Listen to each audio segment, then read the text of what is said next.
Okay, let's see. Greetings, everyone. This is Cassandra Floyd, also known as the Daughter of the Fates, founder of the Temple of Evolutionary Emergence. And I am here, happy Solstice, to do a very short live.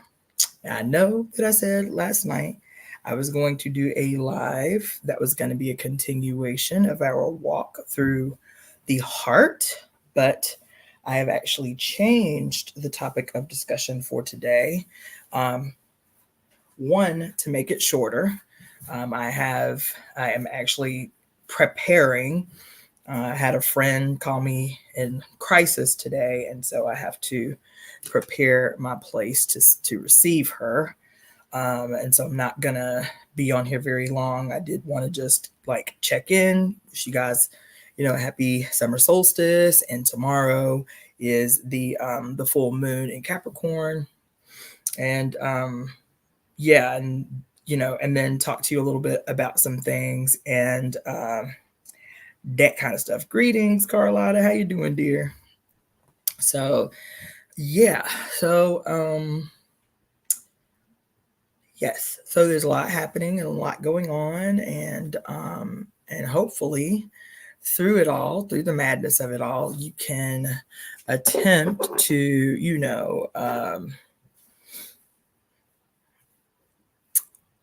be deliberate in how you're focusing your thought energy. Okay. So that's all I'm going to say about that. I am open. I am available pretty much all day for the next 3 days to do readings to take advantage of this summer solstice energy, this full moon in Capricorn energy. So I did a couple of readings today that were really freaking good, really impactful. If you have me tell it, you feel me? I'm making myself available all day tomorrow and all day Sunday to do readings for this weekend, okay, for the summer solstice and the full moon in Capricorn. I did do a pull today for the temple. I know I did one last week. I ain't even gonna talk to y'all about it. It's gone. You feel me? But I did do a pull today, so that's what I'm gonna talk to you about. I'm gonna do the very quick and concise version of this reading again, so I can prepare this space to receive my homegirl who is in crisis. You feel me? And so we'll go through that really quick, and then I'll be able to let you guys know tomorrow better how my live scheduling is going to be. But if you want a reading for this very powerful energy that we're in, then you can email me at releaseheartcenter@gmail.com. releaseheartcenter@gmail.com. Okay? All right. So let's see. There's so much y'all got. There's so much. And there's so much. There's so much I want to talk to y'all about. I'm not doing lives anywhere near as frequently as I used to, so that stuff just piles up. I got notes scattered the hell where. You feel me? Having 2 new kittens is like having 2 whole ass kids. These 2 be tripping. They be tripping, okay? So it's just been a lot. You understand? Nothing bad, just a lot. You understand? Anyway, and I will tell you one thing that I wasn't going to say, but right before I got on here, like literally right before I got on here, I was watching this video that just came through my feed, and it was talking about spiritual psychoses. Y'all know I'm going to do a live on this. Y'all know I'm going to do a live on this. Y'all know I'm going to do a live on this. There's a whole thing. Spiritual psychoses. And it's just a sign of shit I've been talking to y'all about for a hot minute. You feel me? So, yeah, but we gonna table that today. We're just gonna talk about this read really quick, and then I'm gonna let y'all go on about y'all life. All right. So y'all know I read from the Medicine Woman in her guidebook. So we're just gonna get right to it. I'm gonna show you the cards that I pulled for the temple, and then we're gonna discuss the cards pretty succinctly. Okay. The readings that I did today were very profound. They were very deep. And I'm seeing kind of like a pattern. I'm seeing a pattern because, yeah, I'm just seeing a pattern. Okay. All right. So the first card, I'm going to show you right now, is the totem of the snakes. I mean, the totem of the stones. The name of the card is the snakes, the crawlers. Okay. This card I like a lot. And the reason I like this card a lot is something I've been telling y'all for days now. But the reason I like this card a lot is because it forces you to focus your attention. There's so much big, there's so much overwhelming, there's so much information. It's just all coming like an avalanche. You feel me? And it makes it sometimes very difficult to focus on the seemingly small, right? And also, this card coming up today is really interesting because I think it was last night, maybe. Was it last night? I think it was last night, maybe, or maybe another night where I was talking. Yeah, it was last night because I was telling you I was working on another wormhole about the relationship between so-called the reptilian brain and the reptilian people. You know, the reptilian brain, scientifically, the so-called reptilian people conspiracy theory, and where these originated from, these ideas of the reptilian mind and reptilian, you know, freaking what you call them, people taking over the planet and shit, you feel me? And how this is further distractionary language from the fact that all serpentine energy leads back to our very ancient memory of the mother, right? So it's interesting that the first card I pulled today is the snakes, the crawlers. This card is about blotting out the noise so that you can be mindful of the supremacy of the small, so that you can be so that you can be reminded of the supremacy of the small. Whoa. Uh-oh. We pay attention to, we are fearful of, we are distracted by the big. We are fearful of, we are distracted by, all the time, the big noise, the big bad, the big war, the big government, all of the big brother, all of that shit is always trying to take up space. This card, the totem of the stones, the snake, the crawlers, is always attempting to remind you of the supremacy of the small. Oh,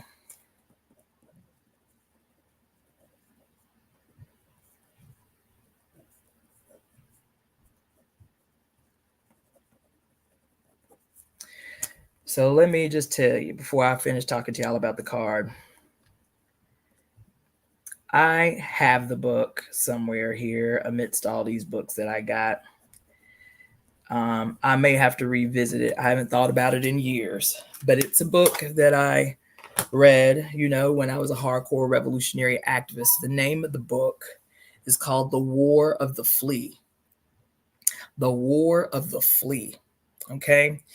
This book was written to talk about, to demonstrate how even though you may feel small and seem small, powerless and shit like that, that if enough of you get together, the flea, that if enough of you get together, you feel me, you can completely subdue a dog, you know, an animal, 20,000 times your size. If enough of you can get together, you can subdue a dog.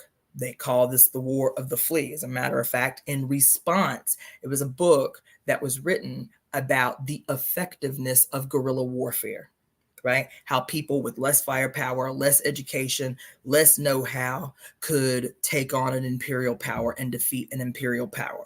It was through guerrilla warfare. You have a supreme knowledge over the terrain. They were really talking about, you know, victories in warfare like Vietnam. How it was it that these people who were just rice farmers was able to give the French and the United States the kind of hard time that they gave them without weapons, without superior firepower, without an education. They called this the War of the Flea.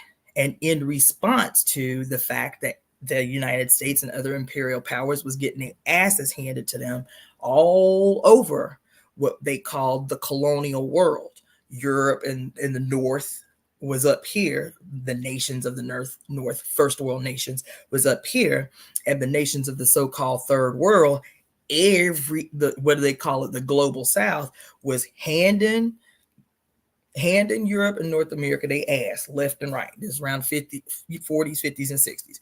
Everywhere they was trying to go. As a matter of fact, I forget what president said.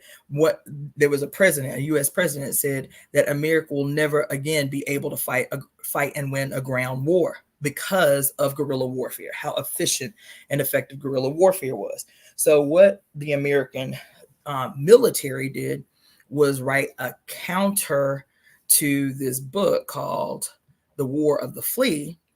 And it was a military manual called Winning the War of the Flea. Winning the War of the Flea. But essentially, the War of the Flea was about guerrilla warfare. It was about how people who didn't have access, who didn't have, firepower, who didn't even have military training, who didn't have anything, who had just, hoes and sticks and shit like that, could still overpower a far more well-organized and well-armed enemy if they had the will and they had the knowledge of their own terrain, that there wasn't nothing they couldn't do, right? This card has that energy. This card, the snakes, the crawlers, is about reminding you, if you can be still enough, if you can be present enough, that power, that magic is in the seemingly small details. Those things that would be easy for us to ignore or pass over. Being present enough to pay attention to the seemingly small, right? The snakes, the crawlers, is about the supremacy of the small, right? So according to the card and even the energy of the stones, it is about, as a matter of fact, the lesson of the card, I'm just going to read you a little portion, a quote from it. You are a keeper of the planet.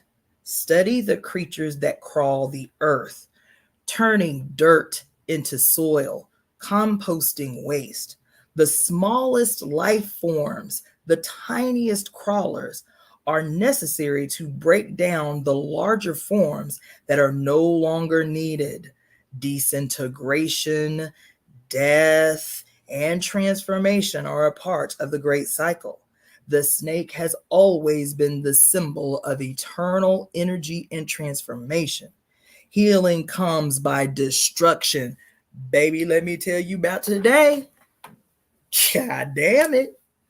God damn it. God damn it. Oh my God. Yo. Let me tell you about today. Being present so that you recognize in an instant where something seemingly small becomes huge and impactful. In preparing, and I didn't prepare for this live. All I did was pull the cards earlier after I did a reading, because the reading I did for this woman was so fucking out of sight. I was like, let me go ahead and pull for the temple right now. Even if I can't do it tonight, let me go ahead and pull for the temple right now. Maybe I'll give it to him tomorrow. You feel me? So I wasn't even preparing for this live. I literally posted the live 5 minutes before I got the fuck up on here. But let me tell you what had happened. Earlier today, I'm always telling y'all, I paid for the most expensive StreamYard, but all my space has run out because I cannot keep up with my editing at the speed that I'm posting. But I don't want to delete anything before I can get some edits off of it.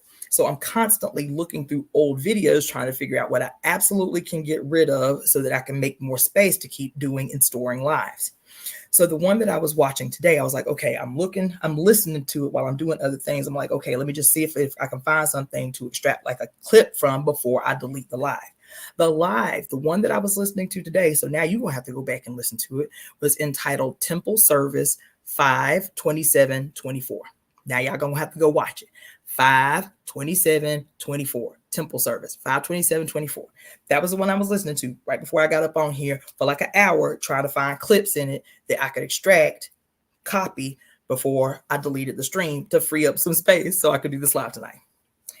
In this live that I chose to listen to, among the over 100 that are still up in my shit, still up in my storage, this one talked about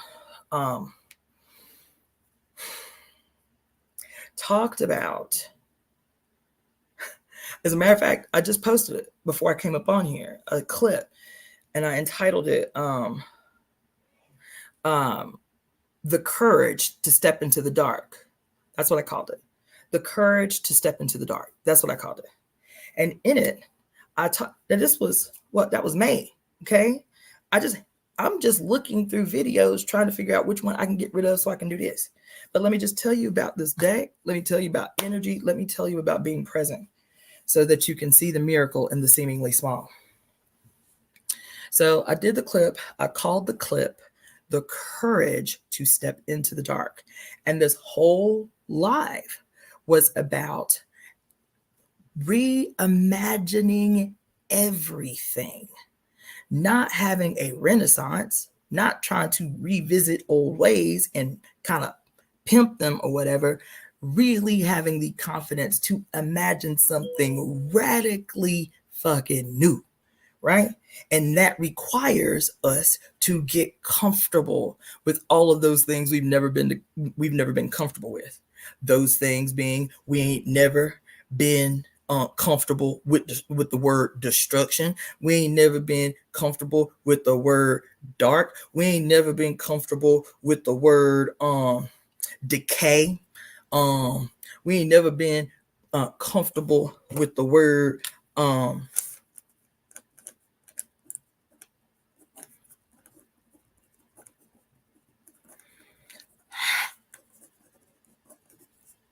you feel me? We ain't never been comfortable with that, because we cannot see that those words that have always been given to us and given to us in a way that are scary and terrifying.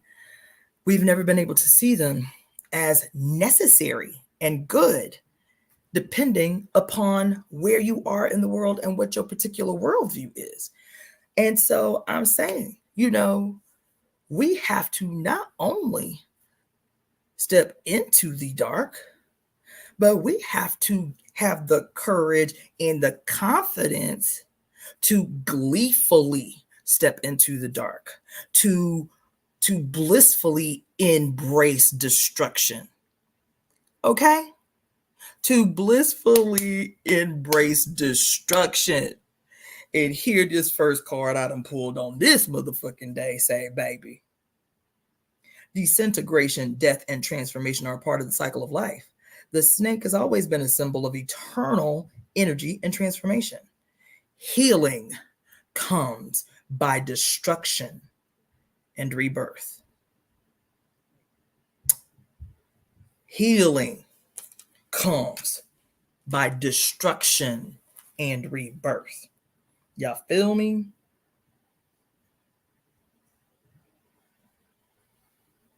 That's what this first card I just pulled after sitting here, not knowing, just saying, okay, what can I get rid of? Okay, well, cool. Let me post this little clip.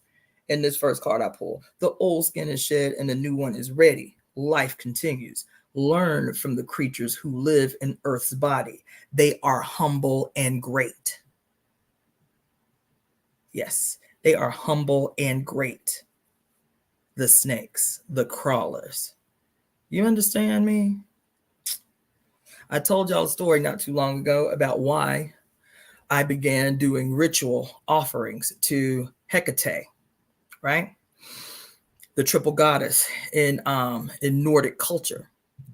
Yes, she's Nordic. And no, I'm not Nordic that I know of. You feel me? Like my last name is Welsh, but in terms of any kind of like European lineage to the Nordic region, I don't think there is any.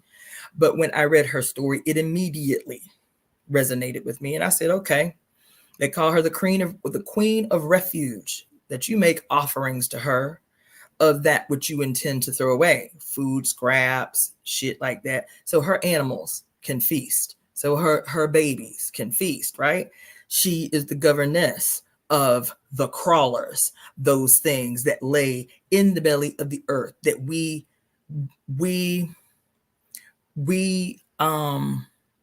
approach with a level of revile, those things that are responsible, just like this card said, for breaking down the macro of which there is no longer any use and transforming it into something that gives birth to the new. Maggots, flies, you understand, vultures, you understand, worms, earthworms. That's her domain. And when you feed them, you make big offerings. So I was like, cool, I'm not going to throw away my food scraps no more. I'm going to keep my food scraps in a bag. And once every week, I'm going to go out to some crossroad somewhere and feed Hecate's babies. That's what I'm going to do. You feel me? But I was telling you, I really resonated with her story in every way. I was like, yes, Hecate, come on in the room. Come on in the room. You feel me? I love this card every time it falls because, again, we can get caught up, baby, and subdued. We can get caught up and subdued of the magnitude of what we think is our task. Changing the world, and we think, damn, it's so big. Saving the world, and we think, damn, it's so much. It's so big. How can we do it? You know what I'm saying? And this card is the reminder of the war of the flea, baby. That it is not the singular you. It is the unity of will that allows the flea, as small as it is, to subdue the dog. You understand? Yes. Yes. It is the unity of will. It's not a singular flea that can bring down the dog. It is the unity of will. It is the collective of fleas united in a singular purpose to subdue the dog. This is the reminder of the supremacy of the small. This card. Child, I can stop the reading right there. That's a word. That's a word for the whole. That's a whole ass word. Do not despair. Do not be subdued by the seeming bigness of this bitch. You understand? Capitalism, patriarchy, imperialism, whatever. Do not be distracted by the appearance of bigness of this bitch. You understand? It is the crawlers. It is those that we call the lowest of the mother's creatures that are both the humble and the great, able to transform, no matter how massive, transform the macro back into the macro for it to be useful again to the group. That's what it does. That's a word for your ass. The next card. Try and be quick, child. But I be caught up. It's the Eight of Stones. Another Stones card. Okay. The Eight of Stones is the crafting card, right? This is a pretty straightforward card. And it's interesting because it actually does have kind of a relationship to the first card, the Totem of the Stones. That's the one we just read. The Totem of the Stones is the snakes, the crawlers. Because it says the Totem of the Stones is both humble and great. The number 8 card, the crafting card, is about that same energy, really. Because in the card, you see this person crafting, right? They're outside, they're under the sun, they've got all their wares around them. They look very humble in this task that they're doing. And that's the way that it appears to others. That they are mastering their art. But from the outside in, it just looks like the monotonous daily tasks that go into creating. People cannot see the greatness of, goddamn. You, oh my God, yes.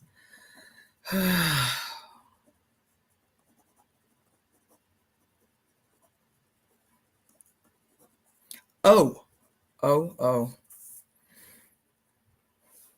Ah, mm, ah, mm. Goddamn. Goddamn. Listen, listen, listen to this motherfucking card. Goddamn. So listen. The first card, the Totem of the Stones, is about seeing the supremacy of the small. Okay? It is about how the supremacy of that which is unseen, we pay no attention to, give no thought to whatsoever. Sometimes see it as an annoyance, as a nuisance. You understand? The small, the crawlers. We are repulsed by the crawlers, freaked out by the crawlers, the snakes, the worms, the such, because we do not recognize their supremacy in the cycle of life, right? We don't. And so we do not pay the proper homage. And it would not be until there were not enough crawlers to break down the carcasses of like roadkill or animals that now make us uncomfortable because they rot in bodies that are not being decomposed and consumed by the crawlers, are no longer being consumed, that we'd be like, damn, why there ain't no maggots on this dead body? Why ain't it? We would not question until it becomes an issue of grand proportion why all the pests all of a sudden are not coming forward to do their job, which is to break down and remove those things that make us uncomfortable, big. You know what I'm saying? And break them down and get them out of our sight. But in the meantime, we give them no homage. We give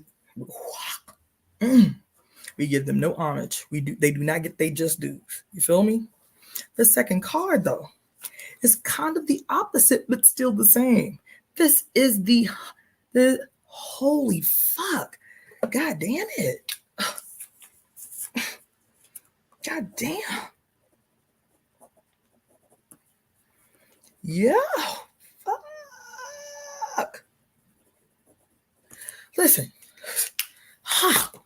It is not. We see this person doing their thing. You feel me?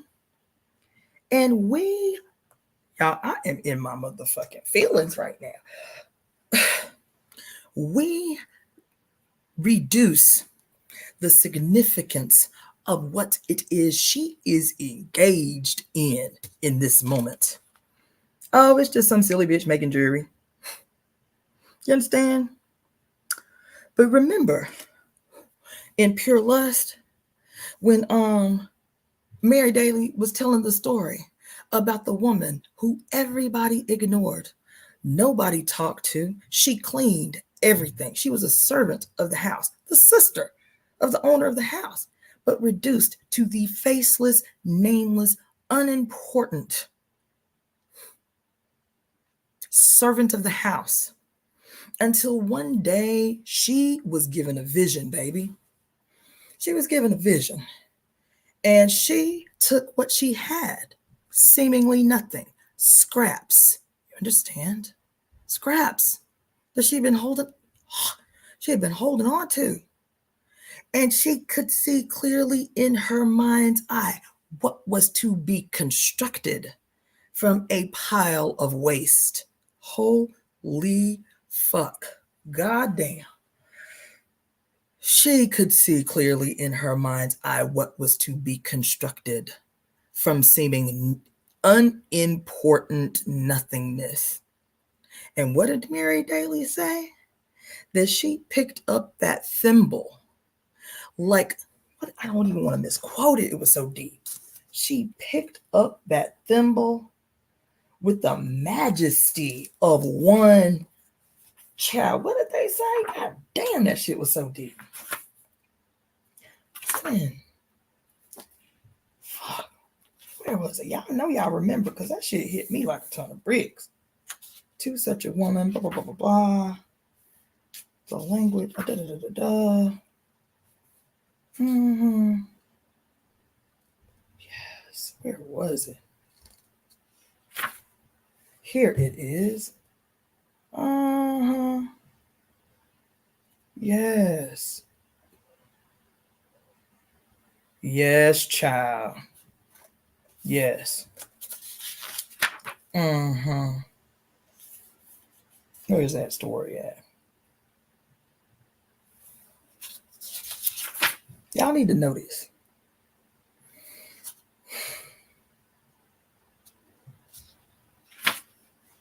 Mm-hmm. Basically, I can't find it. And no, it's close. Here it is, guys. But basically, the short version was it wasn't. It was basically saying that when this seemingly unimportant, silent, voiceless, faceless person got in touch, was visited by her muse. The muse is what gave her the vision of what was to become. The muse gave her the vision of what was to become. And once she began this work with her muse, she was transformed. And not just her, everybody around her was transformed as a consequence of this work, she was engaged in. Now it didn't seem like monotonous, simple, unimportant labor. It seemed as though, listen, she took her place by the little table and put the thimble on her knotted, hard finger with the solemnity of a priestess performing a holy rite. This is what this card is about on this day here. It is still in partnership with the snakes and the crawlers. She is reduced, and what she produces is reduced to seemingly simple, unimportant. What the card says is the day-to-day routine. The day-to-day routine. But the card says you are entering a period of the refining of your craft. And to some, this is not as exciting as the ups and downs of the startup or the completion. It is the day-to-day routine of pursuing spiritual qualities. She making jewelry, but this thing here says she is pursuing spiritual qualities in the seemingly mundane work that she is engaged in. Do you hear me? And making them visible. The true artisan continues to take her craft to higher dimensions of quality and beauty. You understand? Yes. Yes. And this card is also a reminder of the same thing with the crawlers. Typically, it is not, people cannot, this is a reading for the temple, by the way. This ain't just about me. I'm feeling it deep in my spirit, but this reading is about the temple. I pulled this reading for the temple today, but I'm feeling it. You feel me? Because what it says is that people cannot see the greatness. Okay? They cannot see the greatness and the magic of what is to become until it is complete. They don't appreciate the walk, the process. All they appreciate is the finished product. I'm going to tell you why this is important, but let me free my cats. They done locked themselves in the room, and so now they cutting up.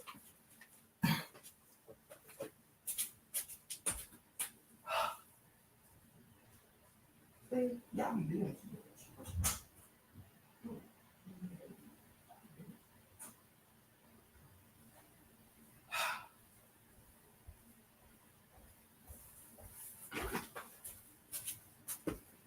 Let me tell you why I'm having a moment.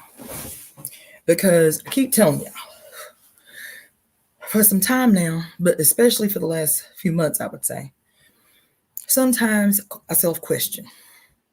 Because I'm like, I am literally breathing holy divine fire out of my mouth every time I get up on here.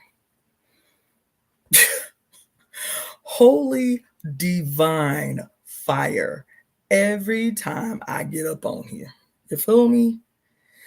I be exhausted after a 1 hour live because it's like I have been taken hold of. I feel like a dragon must feel after breathing fire out the heart cavity. You feel me? I be breathing holy fire out this bitch. I'm like, damn. Sometimes I'll be like, damn, what I got to do to get these numbers up? Like, people on here ain't talking about a 18th of what I'm talking about. Like, I really put motherfuckers on game on this shit. Like, how? I've been doing this shit for 5 years straight, 4 years hard, 4 years like really in it, really deliberate. I'm like, how? Mine? And I had to fight. I had to fight like hell for these. I think I got 2,000 followers now, a little bit over 2,000 followers now. I had to fight like hell for them 2,000 followers. You feel me? Like, damn, do I have to do silly shit? Do I have to talk about dumb shit? You know what I'm saying? Do I have to like dance and cut the clown to get the numbers? Like, that ain't no shit I'm interested in doing. I'll be up on here and putting y'all motherfuckers on game. You feel me? I be giving y'all the deep and making it palatable. I be giving y'all the deep and making it something that you can understand crystal clear and use. Not just some shit to make you feel good. You can take what I say and take that shit to the bank and cash it, baby. You can get out here and use this shit. You feel me? And so I'm like, goddamn, what the fuck I got to do to get these numbers up? And then this motherfucking card fall and say, baby, keep pursuing your spiritual qualities and aspirations of excellence. And do not fret, because it is difficult for people to see the majesty in the day-to-day, seemingly mundane process of producing excellence. That's what it say.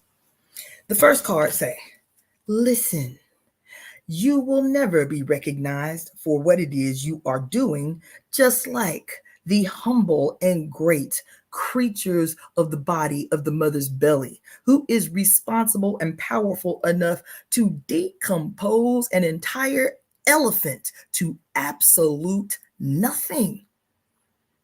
That is the humility, the humble, and the greatness of the small, the supremacy of the small.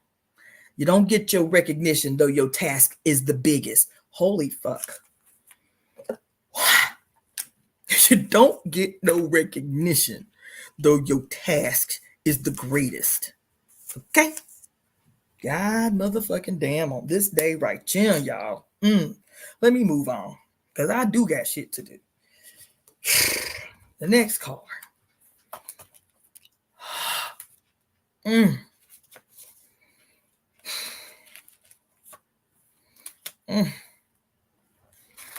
Y'all, I'm beside myself. The next card is the 3 of Arrows. The 3 of Arrows. Take a look at this card. You see the ancestor. She looked like she dancing. She turned up. She got the maracas in her hand. She like bigging this woman up. She like, come, let's go. Let's go. God damn it, let's go. The buffalo with the pierced heart. You understand? And there she is again. There she is again. Right?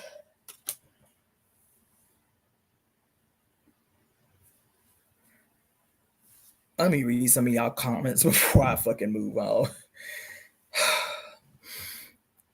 Yes, people have little respect for the beings we consider to be at the bottom of the food chain, but we still need those beings nonetheless. And the last shall be first. People prefer to watch drama and celebrity gossip. I ain't even talking about that. That's the obvious shit. I'm talking about motherfuckers who profess to be enlightened, motherfuckers who profess to be spiritual leaders, and y'all, they convincing to some of y'all. You feel me? Motherfuckers who profess to be ahead of the curve in this journey that we in. You feel me?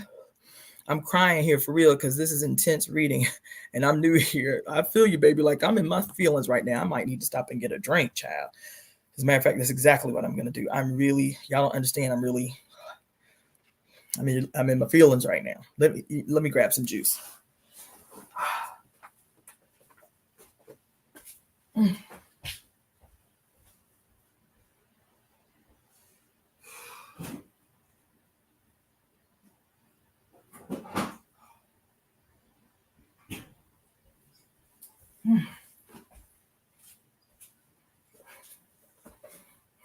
I'd be lying. I didn't just grab juice.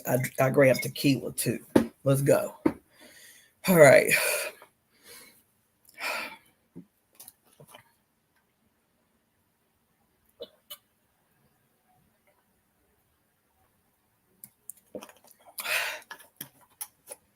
Mm-hmm. All right. Okay. The Three of Arrows, this card, it's called Follow Your Heart. The takeaway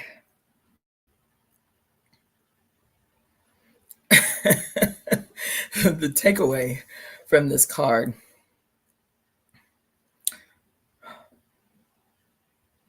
Goddamn, I've been talking to y'all about this all week. Yeah. So the takeaway from this card is about being honest. The card says follow your heart or listen to your heart. The card is about being honest. It's not just about listening to your heart. I've been talking to y'all about this, especially in that live I did maybe day before yesterday that I entitled They Not Like Us and I'm Not Like Them. Seems to be the theme for the week. Because this card is about that energy. I went off that night about how people have not yet acquired enough information and experiences to have a healthy sense of discernment, how to be able to weed out the plethora of people who are going to continue to come to the surface, casting a net of the mother's language to pull in, people for their own fucked up purposes. How do you discern who is genuine when talking about the mother, when using the mother's language, when casting spells with a silver tongue to attempt to woo you away from her truth? How do you discern? How does your information inform your intuition when trying to understand what it is you're experiencing and witnessing when coming through this medium that we have? Who is really about that life? This card is about your actions lining up with your words. Because in this deck, the arrows energy, the arrows is synonymous with the swords of the traditional deck. And they treat the swords in this deck as an anagram for words. You can mix the word sword up and it becomes words. The sword, your weapon, whether it's a weapon of aggression or a weapon of protection and defense, your words are your sword. It is your instrument, right? And the arrows is synonymous with that, because same thing with the sword. It is about the intention of your heart that will determine whether the arrow is loosed for malevolent reasons or benevolent reasons. It is about your heart. It is about the drawer of the arrow that determines the intention of what happens, its impact on the other end. You feel me? This card says if a person's words do not match their actions in the real world, that's all you need to know. It says don't listen to what they say out their mouth alone. Don't listen to what they say out their mouth alone. This was what the cards say. Trust your instincts. Trust your intuition to inform you of who they are and what their character is and what their intentions are when they loosing words. When they loosing words into the universe, like they loose that sword from their goddamn sheath, or they loose that motherfucking arrow from the bow. You need to know who is on the other end of that arrow. You need to know who has the hand around the sheath of that goddamn sword to understand what the outcome will be. To understand what the outcome will be. Will the outcome be something that, according to this, always has to benefit the good of the whole? Or will it be something that is used to harm others? This is your words. We get caught up. That's why Black people, more than anybody, get caught up, is because we are people of flair. We love flair, and there's nothing wrong with that. But our flair has been used against us for some time now. Our music, our songs, our poetry, our swag on the pulpit, every way that we seek some kind of peace in a world of insanity has now been used against us.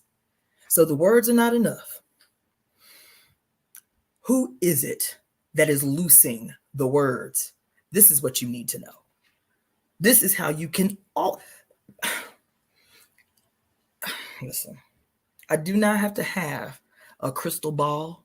I do not have to be a motherfucking soothsayer to explain to you why in the first 2 minutes of any video that I have been sent, it ain't what I'm on.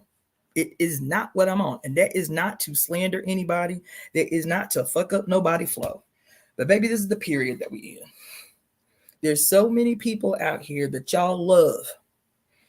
I done watched 15 motherfucking videos that y'all done sent me. Y'all in general done sent me. Oh, check out this person. What you think about that? I sent the whole long ass email to a sister who sent me a goddamn video. Literally 2.5 seconds into the video, I was like, oh my God, here the fuck we go. But holding true to my word, I watched the whole hour-long goddamn motherfucking video. And then with an informed, because I had to watch it to be informed, you feel me? Even though I knew it was about to be some bullshit, to give her an informed response to her email, which I did. But that's what the spirit of discernment allows me to do. And I'll be honest, I'm a Virgo, so I am still very self-critical. So it is not above me to be like, okay, maybe my knee-jerk response to something that I am sent is still my conditioning from my life as a hardcore revolutionary. You feel me? There's a lot of baggage that came with that shit. There's kind of like an arrogant supremacy that comes with Black power shit. Everybody is below you because they just ain't on your level. So I'm like, okay, is this what I'm experiencing as this visceral immediate response? You feel me? Okay, maybe that's what it is. So let me get out of my way and walk into this video with an open spirit and an open mind, because it could be residual effects from my life as a Black nationalist. Let me enter into the space with a spirit of open-mindedness so I can adequately discern. You feel me? Even though my spirit's like, there's some bullshit, but go ahead and do what you gonna do, Virgo. Your Virgo self gonna analyze before you jump the fuck into a response. And that's okay. You know what I'm saying? It didn't take no time out my life, right? Our discernment has to be on point. Everybody and their daddy wants to be a conscious leader, a spiritual guru these days. Child, y'all know I got a folder in my YouTube. No more gurus, no more preachers, no more yogis, no more motherfucking leaders, none of that shit. The age of that shit is done. You feel me? No bullshit as it approaches, and dismiss it immediately. Trust your spirit. Don't waste your time. I appreciate you, Janet. But you know what? I do not have the benefit of doing that right now, because I know, first of all, I know that the people who take the time to email me, they are searching for something and they need help in this journey of understanding discernment, how to recognize the trash from the real. You understand? How to recognize the mother in something that on the surface seems like, yeah, that makes sense. Yeah, that makes sense. How to, what did Cyrock say? She said, rooting out the snakes in tall grasses. You feel me? There's another girl, I forget what I saw it on, but she says, understanding and learning how to see, what did she say? How to see the forest through the sleeves. You understand the old saying, you can't see the forest for the trees, or something like that? She said, how to see the forest through the sleeves. You feel me? So I get it. And I accept that. That's the position that I have placed myself in doing what I'm doing here, is to open myself up to teach people who may be new, who may be infants in this journey, on what are the telltale signs? What are the catchphrases and buzzwords that help them to discern and wade through the plethora of bullshit that's going to be out there before they can get to the essence of where the mother exists, where she resides, the truth of who she is. not just catchphrases and buzzwords and shit. You feel me? Okay, so that's all I'm gonna say about that. But that's what this card is about. The Three of Arrows. If you have any questions about somebody that you are following, the first thing you do is Google them. Find a Facebook page. I don't know. Do what you gotta do to find out who they are in their life. And even that is only going to give you so much information. You feel me? But my whole life is on the internet. I'll be honest. I've been doing political activism and revolutionary work for a long time. So my social media trail is long. Hell, I can still Google and find my MySpace page on this bitch. You feel me? So my life is long up on here. And I've never felt the need to hide who I am on my social media. What you see is what you get. God damn it. You feel me? So anyway, I have another arrows card. As a matter of fact, several arrows cards in this read. Hold on, let me check my text just to make sure this homegirl hasn't texted me yet. She ain't outside somewhere, fucking stranded trying to get into my place. Okay. So the next card is the arrows card. You see her seemingly sitting in meditation with an owl over one shoulder, the TP on the other shoulder. It looks like she's almost in meditation in her crafting. She's sitting in the lotus position. She's got a medicine bag at her foot. There's a lot going on in this card, the Four of Arrows. We just did the Three of Arrows. The Four of Arrows fell right behind it. Okay. I do not know who Kia Pruitt is. I don't know. Okay. Contemplate your blessings. That's this card. Contemplate your blessings. That's the name of the card.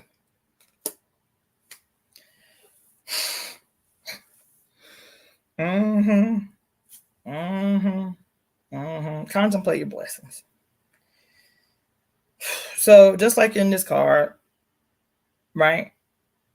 This card, or the energy of this card, is basically what I said all the way before I even got into the reading. It was about being mindful, right? Being present in a moment. When I talked about the snakes card, as a matter of fact, being present in a moment so that you recognize the bigness of a seemingly small occurrence, a sign, a symbol somewhere. Look in the mundane. The mundane is coming up a lot everywhere for me right now. Like even in the reading that I did for the last sister that I did it for earlier, the mundane is begging for its spot on the block. The mundane keeps coming the fuck up this week. I don't know, but it does, right? Being mindful, giving just due to the seemingly simple and small and mundane. And so here she is, she's meditating. And in the stillness of meditation, the wisdom of the owl intervenes. See the owl come up over her shoulder? It says, this card, take the time, organize your thoughts, but do it through meditation. Write in your journal. That's a meditation. Perhaps sleep and dream.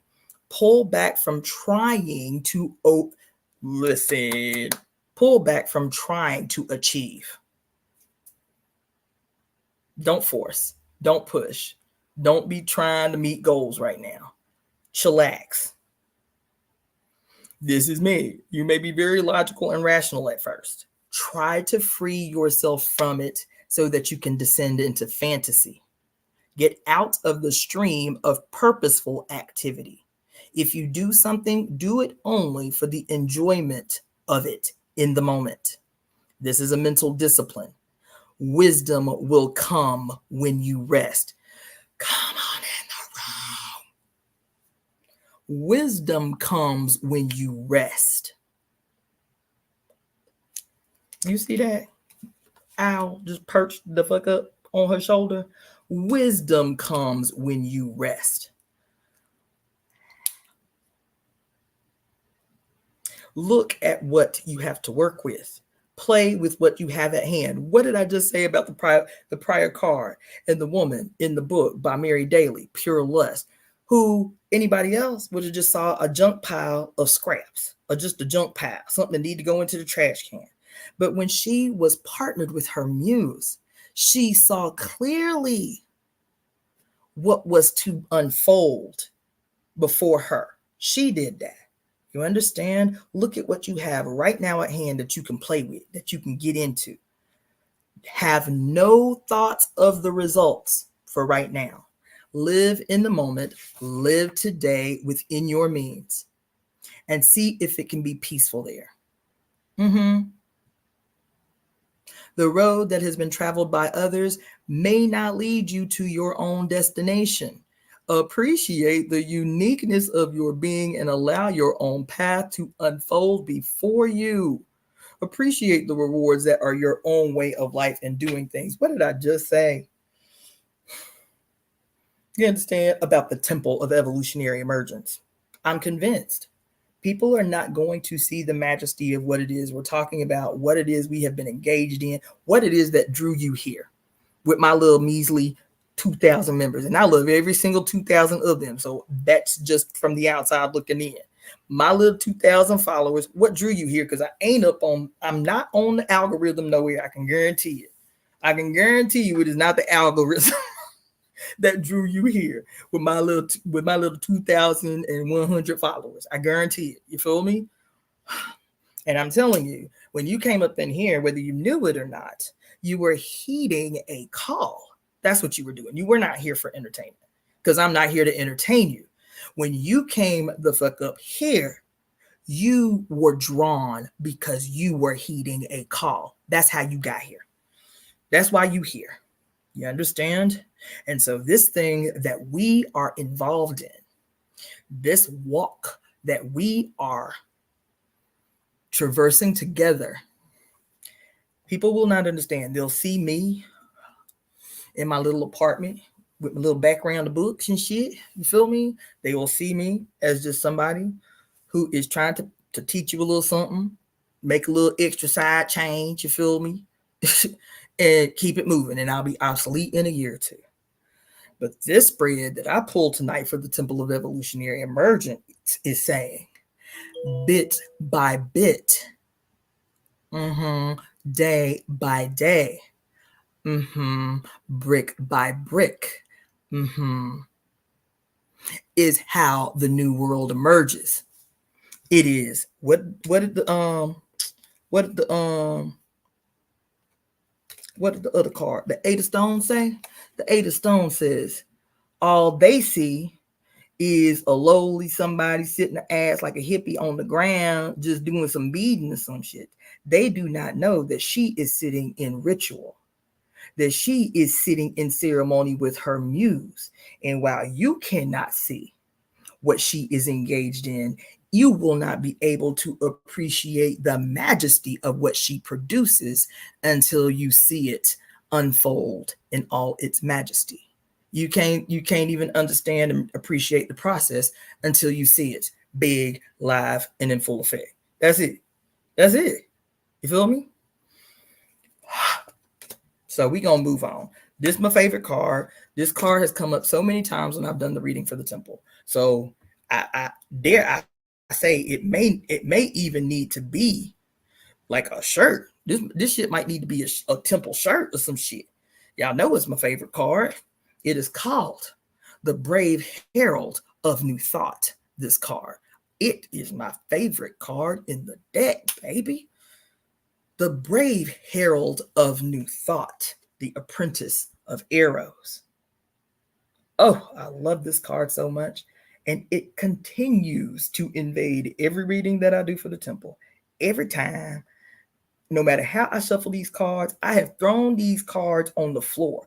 Just whoosh, and say, okay, this is how I'm going to shuffle. I'm just going to pick them up randomly and let's go. This card falls for the temple so many times.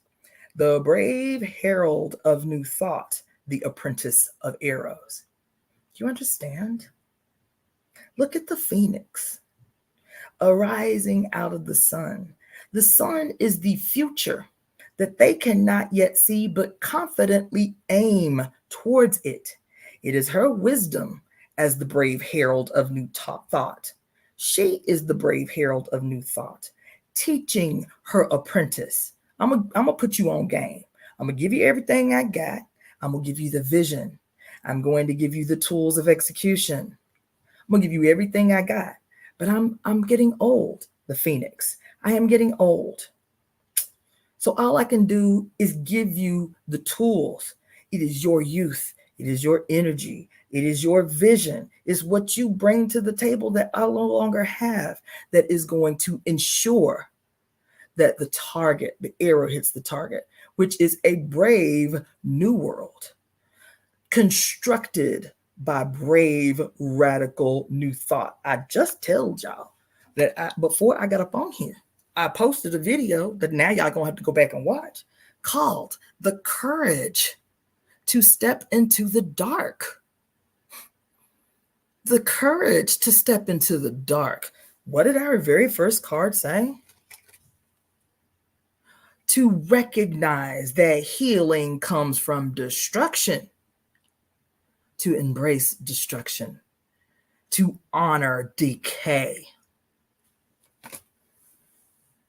to uphold the dark. Goddamn. And the brave herald of new thought, the apprentice of the arrows.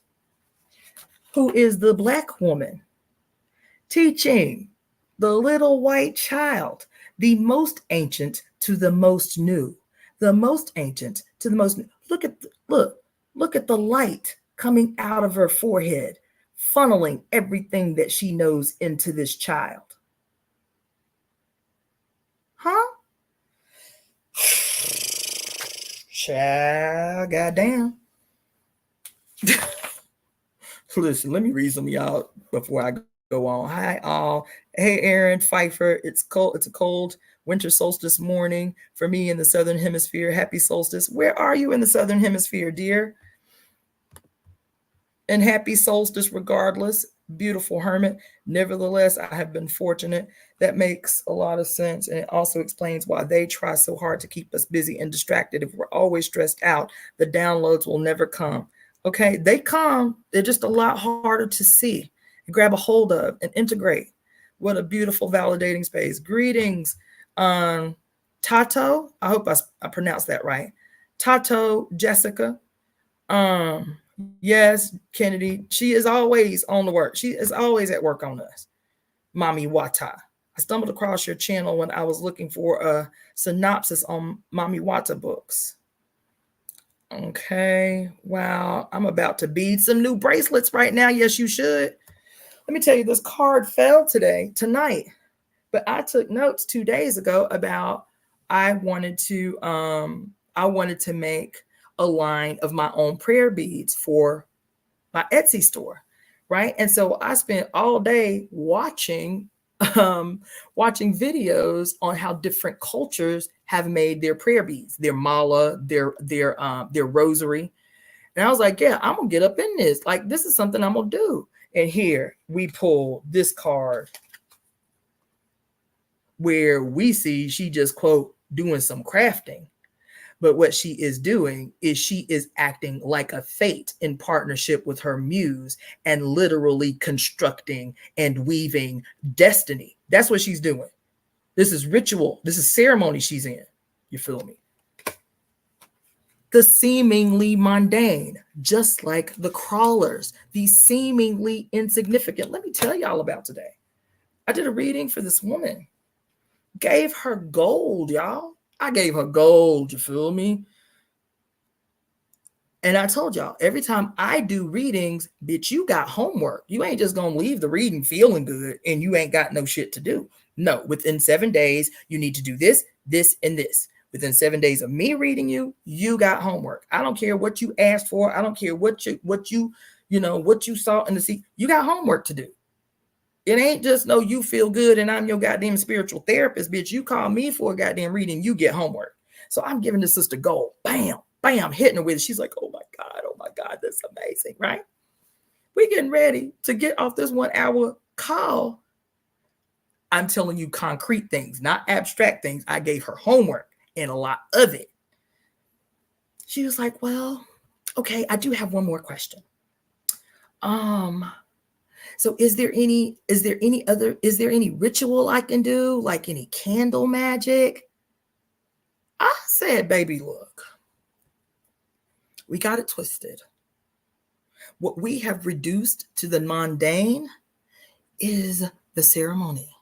It is the ritual. The ritual magic, you understand, is in those things that we have reduced to insignificant and mundane. I said, I have given you 4 tasks to take on within the next 2 weeks, because the month is already up. Within the next 2 weeks, I've given you 4 tasks that specifically address what you acquired the cards. When you asked and queried the cards. She was like, yeah, but I was thinking like more ceremony and ritual. I said, baby, these things are the ritual. I said, your first card, which is about this person who is consciously taking hold of the wand, focusing this big, wild, chaotic energy and focusing it and directing it into the wand with the intention of something manifesting on the other side. So what you think is mundane, organizing your place, cleaning your apartment, you feel me? Getting more sun because you don't have a lot of energy, you feel me? Going to the store as opposed to getting online. Because I told her, don't go online. Go to a neighborhood store, Google it, find one, and choose your crystals yourself. Trust. This is the process that we begin to trust our flesh, the signs in our flesh, the feelings of our flesh that are always attempting to inform us of something. Don't get your crystals online because you read this crystal is good for XYD. You read that crystal is good for XYZ.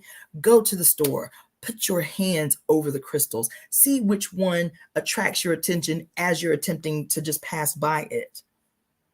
I said, baby, that's a ritual. She was like, really? I said, yes, ma'am. I said, the act of calling someone to support you. I said, look, you need support. Black women are still so apprehensive about asking for support to the point that it plagues us. I said, you do a lot for others and no one does anything for you. So you need to ask for support. Nobody volunteers Black women support. So you need to ask for support. I said, she's like, well, what's the support? I said, call one of these goddamn maid services and book an appointment to have somebody come and clean your apartment while you're at work. You don't think about it. You don't put no energy toward it. You don't do it. The ceremony is you doing the research, making the call, booking the appointment to have someone come into your sanctuary and organize your space to free up, clear out this stagnant energy that is weighing you down. Baby, that is a ritual that you have performed, calling on support from spirit. The action is the ritual. You don't need no more homework, girl. You got plenty. You got plenty to do. If you need, just because you so into ceremony, you need to burn a candle, child, look, go get yourself a little 99-cent candle from the goddamn Dollar Tree. Put it on the counter, put it on a shrine, set an intention, and go about your life. But this whole spread is really validating in real time what I spent all this time telling the sister today. What I told y'all yesterday about me doing my hair, being really deliberate about what kind of energy I have in my hands when I put my hands in my head and begin to weave intention into my skull. This is my Ori. This is my God on earth. Your head is your God on earth. So I'm very meticulous. And that's why I told y'all it's going to take me 5 days to do my hair. So y'all going to have to get accustomed to my half done hair over the next week or so. It takes forever to do my hair. But I have to be very deliberate about what I'm watching on TV, about what music I am listening to when I put my hands in my head, when I am adorning my God on earth. This is a ritual. This is not some task that I am just burdened to do. This is ceremony. And this whole spread is saying the same thing. I've been talking to y'all all week. Even when I did that thing on Princella and shit. Y'all, I kept saying, y'all want it from me, and I get it, man. And sometimes I be really labored about should I be more deliberate about my presentation, about like the pomp and the circumstance of my presentation. But Spirit won't let me do it. If you cannot accept the majesty of what comes from my lips, springs from my heart, when I know she is posted right the fuck up in it all the time, my mother, my earthly mother, and the one are posted up in my spirit all the time. And if you can't accept the majesty of God in this presentation, you will forever be open to be betrayed by some motherfucker who can put on a costume and be a beautiful orator of some shit he heard somewhere or she heard somewhere.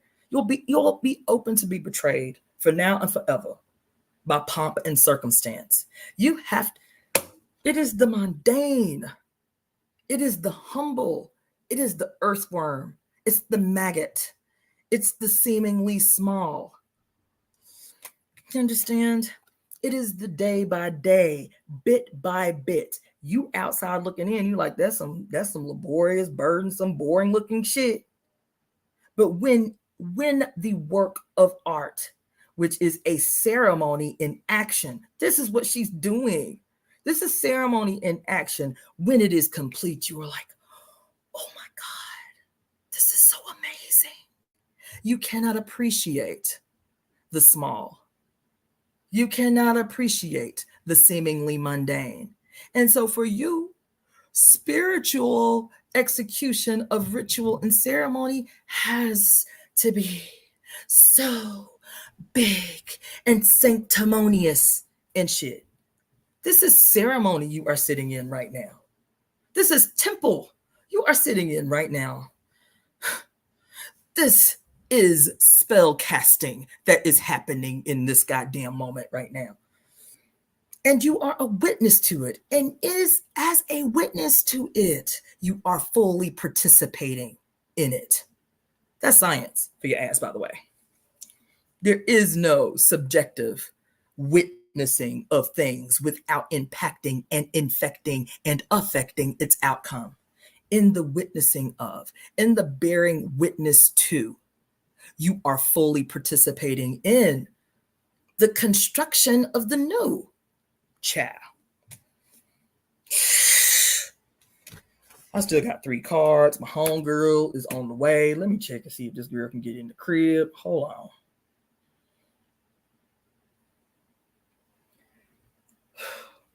Let me just give her, hold on just a second. Let me just give her the door code so she can get up in here.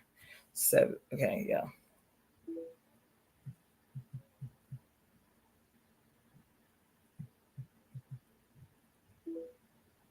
And let me unlock the door for her real quick too.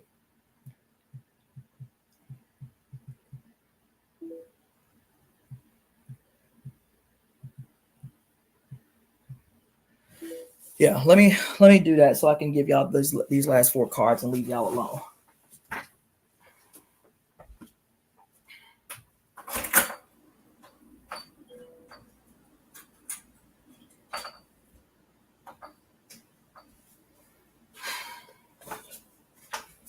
Y'all know I ain't got no damn discipline when it comes to this live. I got up on here, my energy was low. I'm like, damn, I still need to clean my place for my homegirl get here. And I was like, you know what? I'm gonna be on here 30 minutes. I'm gonna run through these cards real quick, and then let me go and do what I gotta do. That was an hour and 15 minutes ago. We got 4 more cards, and they big cards, so I can't even promise I'm gonna move through them quick. Because this read has already been deep, and we ain't even pulled no major arcana yet.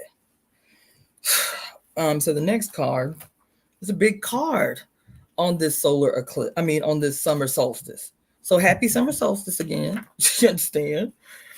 This is a gift to you. This deep ass reading in the crest of this summer solstice in this Capricorn full moon. You feel me? So you're welcome. You're welcome. You understand? And I will go ahead and say, do my little plug, support the Temple of Evolutionary Emergence. Support the YouTube channel of the Daughter of the Fates. Below, you should see the little icons to offer a super chat or a whatever them little icons are. Super chat for like $1.99, some shit. Yes, you can support, because anything you support of mine, whether it's a personal reading, whether it is a complete, what you call that thing, a complete wellness, wholeness consultation with me, doesn't matter. Everything that you support that is attached to me is supporting the temple. That's what my whole universe circles around, is the execution of my mother's will made a material force. That's all I'm about. You feel me? The next card is a major arcana. It is the High Priestess. It's the Seeker card. It's the High Priestess card. It's the Seeker card. Okay? Like I said, understand? Listen, the card is, its meaning is about self-reflection. Feel me? And yes. So what I was just telling y'all earlier about, and I've been talking about it all week. I've said it several times this week. We are the ritual. Why are we the ritual? Because we are the altar. Remember, I talked to y'all all day the other day about the history of the woman's hearth, her lap, her reproductive organs is the center of the universe, is what it is. We walking around here with portals in our body. You understand? Bridging the gap between the material realm and the spiritual realm. And so every ancient culture saw the woman as the altar. You understand? Your treatment of her was the offering that you made to the altar that is the woman's hearth, her lap, her reproductive organs. We are the shrine. We are the altar.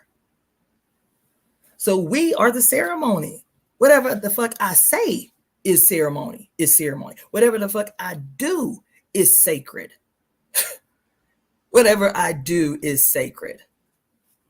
And here, the High Priestess card, self-reflection, the seeker, right? It says that I hold in my body the seeker, the High Priestess. I hold in my body the book of knowledge of all past events and all those to come.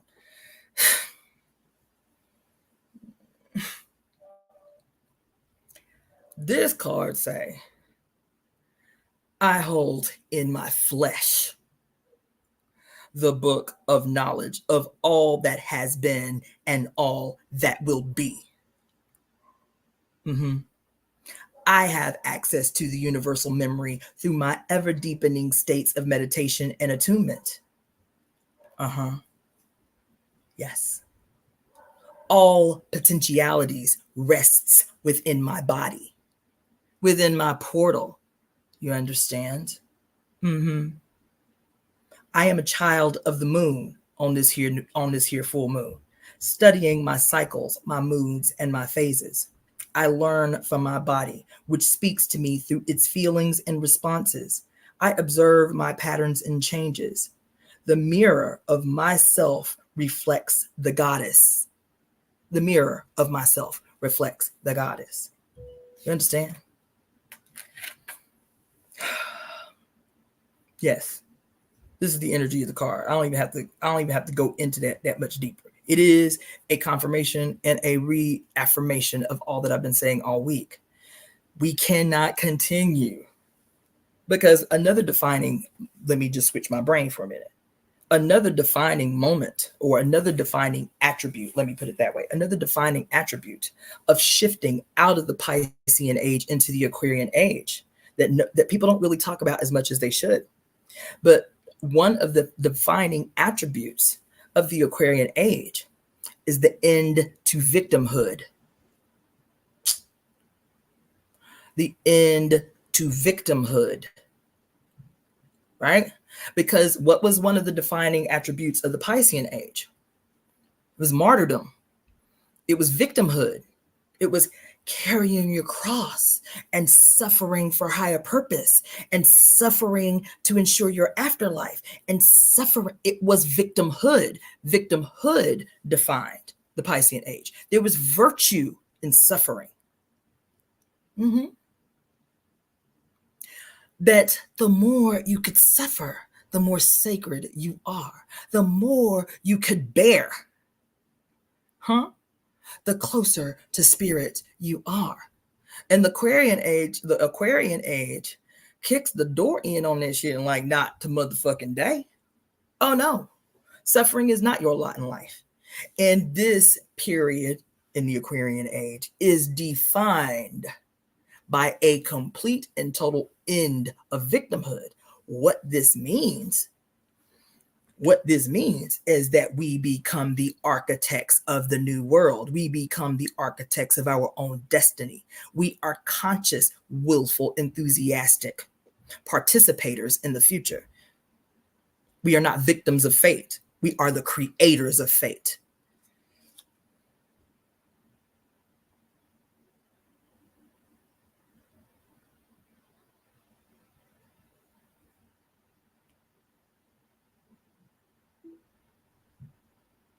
Hold on just a second.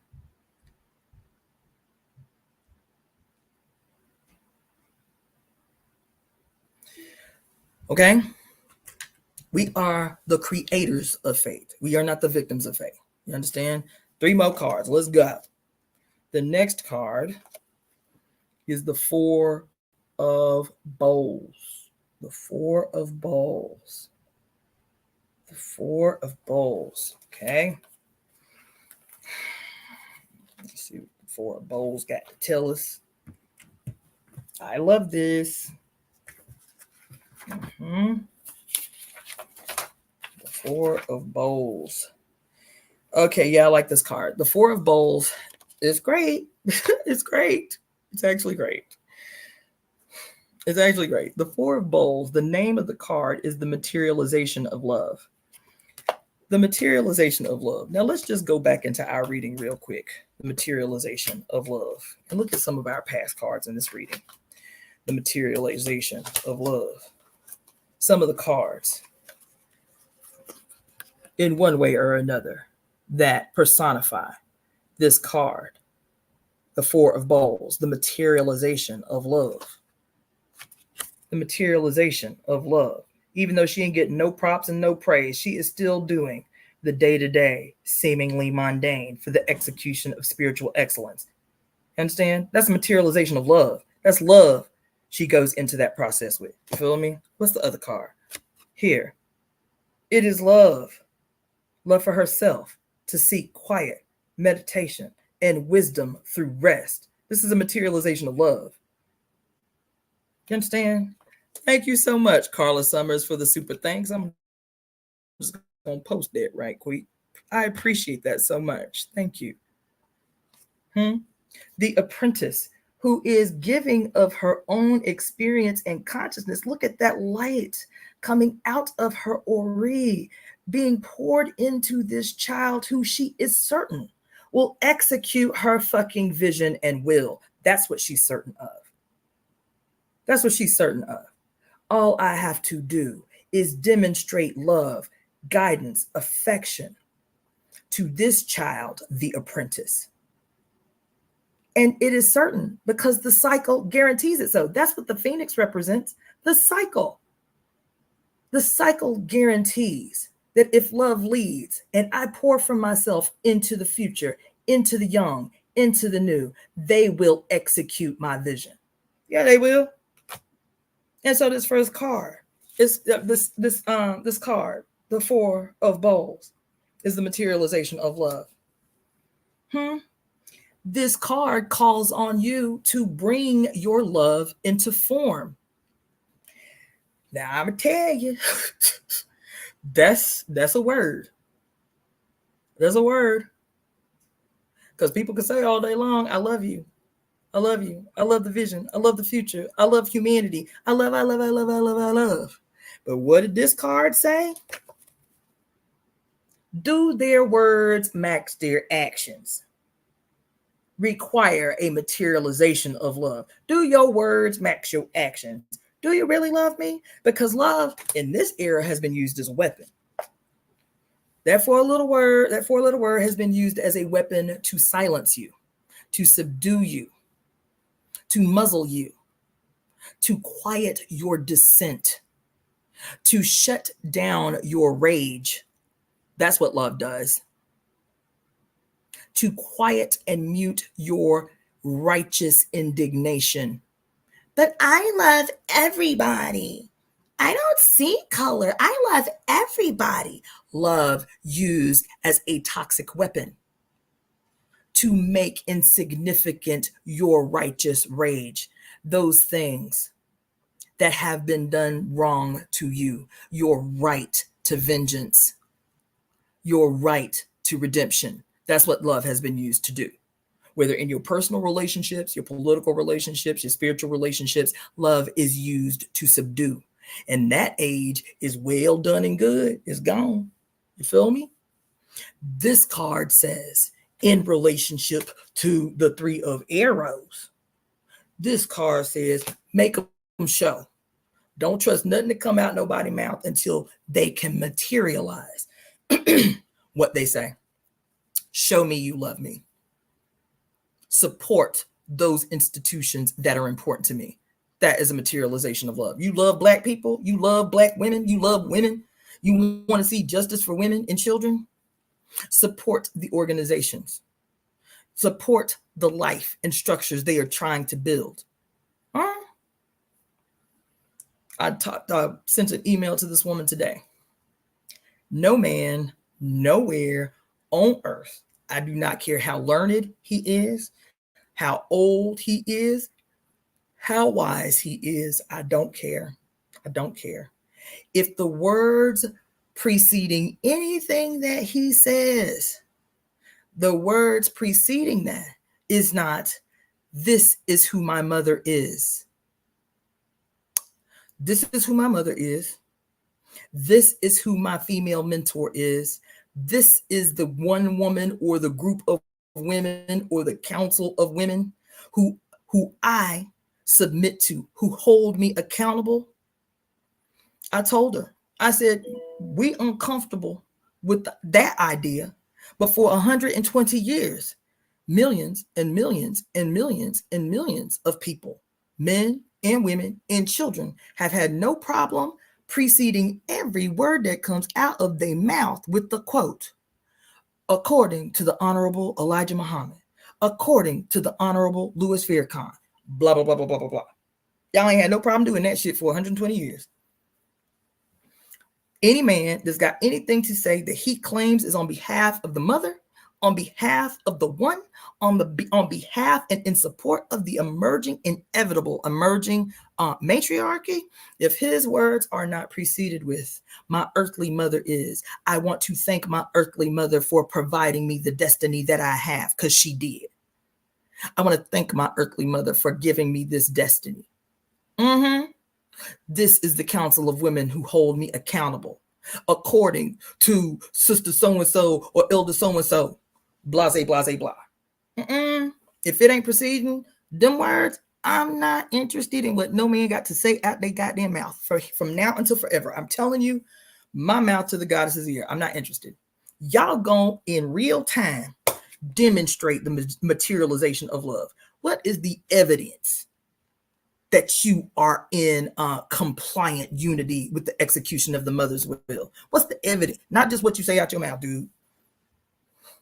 What is the daily, listen, God damn it. What is the daily, repetitious, ritualistic way that you demonstrate that you are in compliance with the execution of the mother's will? And the absolute minimal that you can do is to say, before I say a word, I want to thank my earthly mother for providing me the opportunity to fulfill my destiny in this life. I want to also say that my teaching, my mentors, the one that won me to my place as a man in my role in the execution of the inevitable emergence of the mother, my mentor, sister so-and-so, elder woman so-and-so, crone so-and-so. If I don't hear that, I ain't trying to hear shit you're trying to say. That's on God. I ain't trying to hear nothing you ain't. This is what it means to comply. Action.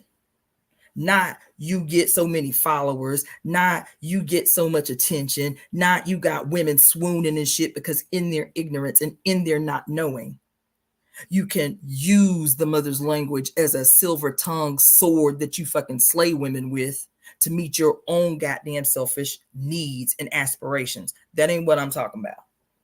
That ain't what I'm talking about. So I don't give a damn how many motherfuckers be talking about the goddess. If your actions don't line up, we ain't got shit to talk about. Because you are... Listen. Can you confidently say, can you bodaciously and courageously say, I am my mother's son. Her will and my will are one. What it is she wants to see happen on the planet, I am the executioner of that vision. Outside of that, baby, I swear, I'm not fucking with y'all. I'm not fucking with y'all no more. Shit, this shit is old and decadent as fuck. I done gave y'all 50 million goddamn statistics on the way. The vast majority of women and children on this planet are suffering at the hands of males, at the hands of their sons. Y'all have debts to pay and demonstrations to make. Ain't nobody trying to hear shit that come out y'all mouth. Nothing. Y'all got debts to pay and actions to make. Action is what is required. A materialization of love. What's the evidence that you love your mother? What's the evidence that you are invested in the future? Outside of that, child, I ain't trying to hear it. 2 more cards. Is that you, Maria? Maria. Oh, let me check in with this woman. Yes. Come on in the room, Nikki. And we'll still have hordes and hordes of followers behind them. Well, I mean, yeah, people gonna have their own complications in their personal life, but that can't be reflective of all this good work he done did out in the world. Yes, it can. Yes, it can. I had a homegirl of mine tell me she and her dude was going through it. And she said, and they both spiritual people. They both spiritual leaders, both spiritual people, and they was really going through it. And she said, he told her that she needed that they needed to do more work, with the EIME. You know what I'm saying? Talking about spiritual work, talking about shrine work. You know what I'm saying? And she said, how are you going to do work with the EIME when you can't even honor the EIME living in your house? I said, that part. Come on in the room. That part. How you cannot even honor the EIME living in your own home, talking about going to the shrine. The EIME ain't trying to hear that shit. I'm trying to tell you. All that fucking shit you doing, sacrificing, ritual, all that. But you cannot honor the God living within the 4 walls of your home. The mothers ain't trying to. The mothers are not accepting your fucking offerings. I promise. I promise. They are not answering your prayers. I promise. I promise. That's what it is. That's what it is. You feel me? 2 more cards. Let's go. An hour and a half later, I gotta stop making these promises I know I cannot keep. I know I cannot do no short video. It's just, I guess it's just outside myself. The next card is the 6 of arrows. This whole damn deck done had 5 or 6 arrows cards. Remember, the arrows is always about our words and how we wield them. What's the intention behind them? The truth of the word is based in the person's heart. The 6 of arrows facing this future. You feel me? Broken arrow on the backside. Okay. So the 6 of arrows is called end struggle. End struggle. So you see this broken arrow, they facing the future. You feel me? Let's see. Say that I just made a post about this most disrespect their mothers, the land, their wives, their daughters, their sisters, and worse, their grandmothers. And it goes on and on and on. It's translated. Yes. Thank you, Nikki. Nikki says she likes my longer lives. Girls, it's an impossibility for me to do a short live. I be trying, but it just don't work that way. Okay, so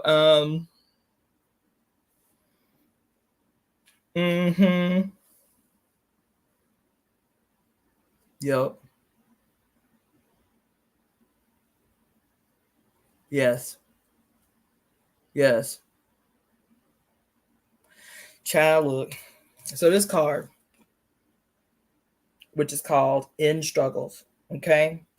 This card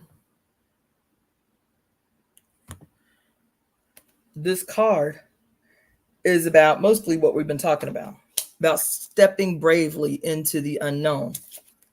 She's blinded by the light. You understand? She cannot see, but she is one, leaving her struggles behind. That's the broken arrow. The broken arrow is talking about ghosts of your immediate past and the ghosts of your childhood. Something has happened in your life that is humbling you, that's breaking you down. You understand? But the breaking down, come on back to the first card. The breaking down, the destructive process, the breaking down is necessary to seed the new. It's the same energy of the phoenix, of the brave herald of new thought. Before the phoenix can reemerge big and beautiful and spread the fuck out, what has to happen? It has to burn to ash. What's the significance of that? Is that everything that you've learned in this past period has to be destroyed, and only that which is useful for the future emerges and is born out of the ashes. You understand? So here this card is. It's like, look, something in your recent past and some of the shit in your childhood has humbled your ass. It's probably to knock your dick in the dirt. You got an attitude about it, but it's saying, leave it in the past. Do not carry it into the future, because you are entering, look at this picture. You are entering into a great and expansive period. Now, this is the reading for the temple. You are entering a great, expansive period. You cannot carry the broken arrows of your past into this expansive future. You understand? And it says, with the help of others. With the help of others. Remember what I said damn near 30 minutes ago about that girl? I said, Black people in particular, Black women in particular, all women, but Black women in particular are so proud and have carried this mantle of the need to suffer, the righteousness in suffering, the righteousness in struggling, that they have a hard time asking for support, calling on support. This card said, this future that your ass is walking the fuck up into, bitch, you need a crew. You need a crew. You understand? So get your squad together, put your ego aside, call up your squad. With the help of others, you are going to know life from a greater perspective than you have ever known. Look ahead and leave all your broken dreams behind. The pieces will reform into portions of a new dream at a later time. Trust the flow of life as it takes you forward. This card too says, it is a good time to meditate and seek higher wisdom. Wait a minute. Oh, does that sound familiar? Hold on. The Four of Arrows just told us, bitch, it is in moments of rest that wisdom comes. It is in moments of rest that wisdom comes. Do you understand? Here it is, all the way again. Last card. The last card, y'all, is the coup d'etat. I know this reading was great. I know this reading was great. I know it was awesome. I know it like punched y'all in the jaw several times. I get it. Let's see.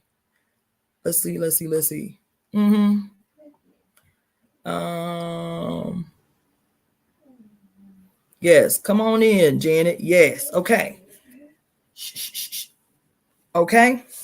So this is the last card, and then I got to go because I got company now. Okay. The last card is the coup d'etat, y'all. Here it is. The closing out of the summer solstice and the beginning. We're in the peak. We're in the crevice between the summer solstice and this Capricorn full moon that's handing everybody their ass tonight. You feel me? As we enter into the Cancer season. And the last card of this most magnanimous read is the grandmother's card. It is the moon card in the traditional deck. Now check this card out. Look, this is the grandmother's card. This card is so talking about everything we've been talking about tonight. Look at this. She is resting. You see the look on her face? She is peacefully resting. She doesn't have like a crinkle in her forehead. Like, you know how sometimes you have a sleep and you slept all night, but you don't feel like it was a restful sleep. You was tossing, you was turning. You could feel your little eyebrow crinkling in the middle and shit. She is peacefully resting.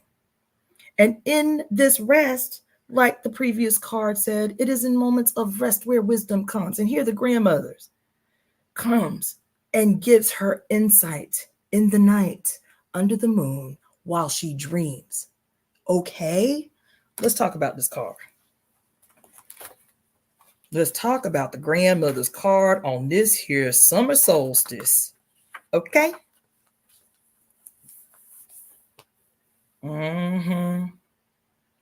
Child, hold on. We had another card. It was the seeker card. It was the high priestess. And what did the high priestess teach us? Baby, that everything that ever was and is and ever will be resides in your flesh. The book of knowledge of all that has been and all that ever will be, all potentialities resides in your flesh and blood and bone. That's what it said. That's what the high priestess said. You understand? The grandmothers come to say this is what informs your intuition. It says the grandmother, let me just read the first part of this card to you. It says, we are the grandmothers, and the moon is our symbol.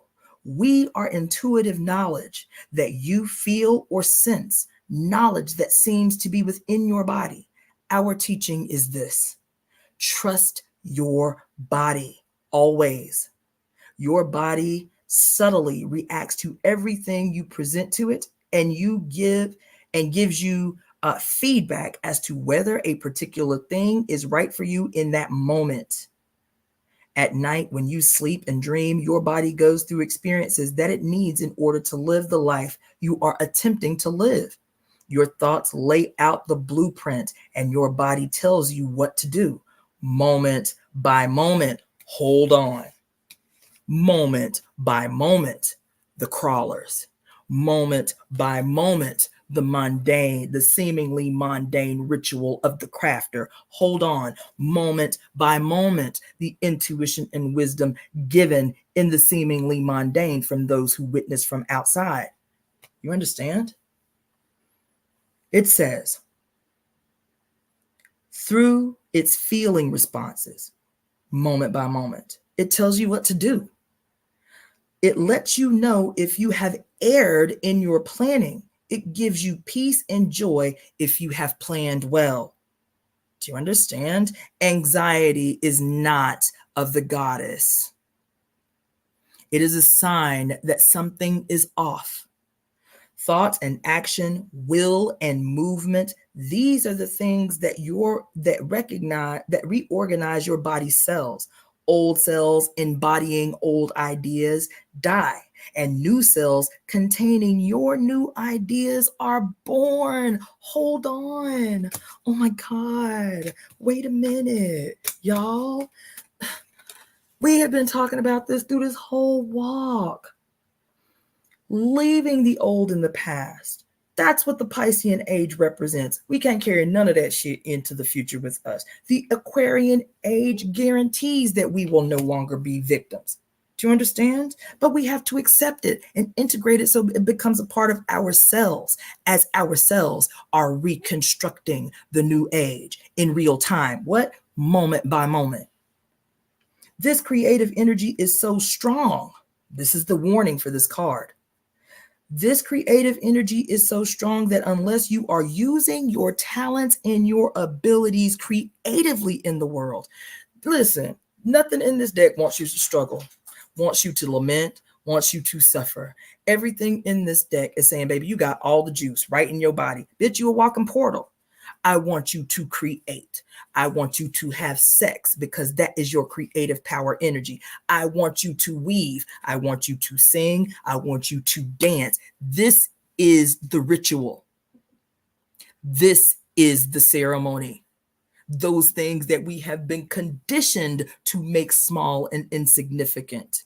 This card here says, unless you're using this energy creatively, engaging your talents to execute in the world creatively, you may begin creating excess body fat or excess body in the form of fat or cancer, or perhaps an entire new person like a baby. Hear me. Hear me.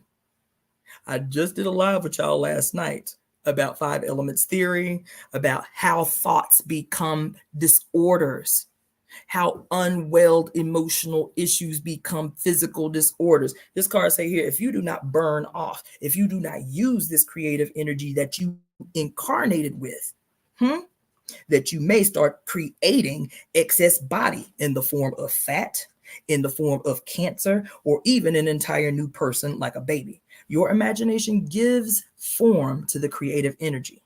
Reflect on it, right? We are the grandmothers who speak in wisdom.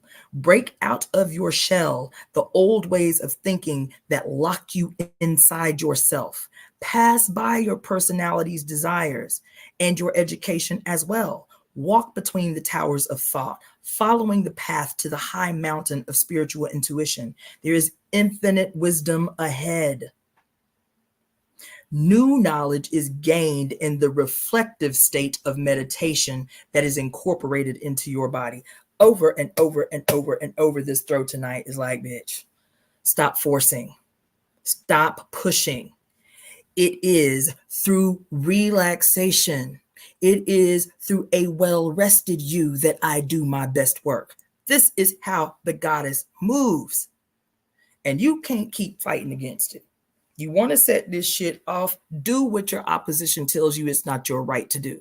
Your opposition tells you it's not your right to rest. Your opposition tells you it's not your right to relax. Your opposition tells you it is not your right to exist blissfully. Your opposition tells you it is not your right. It's not polite to dance in public or laugh in public or sing in public or make people uncomfortable with your emotional outbursts. Bitch, if you are outraged, scream that shit in public. Do everything your opposition tells you it is not your right to do. That is ceremony. That bitch is ritual.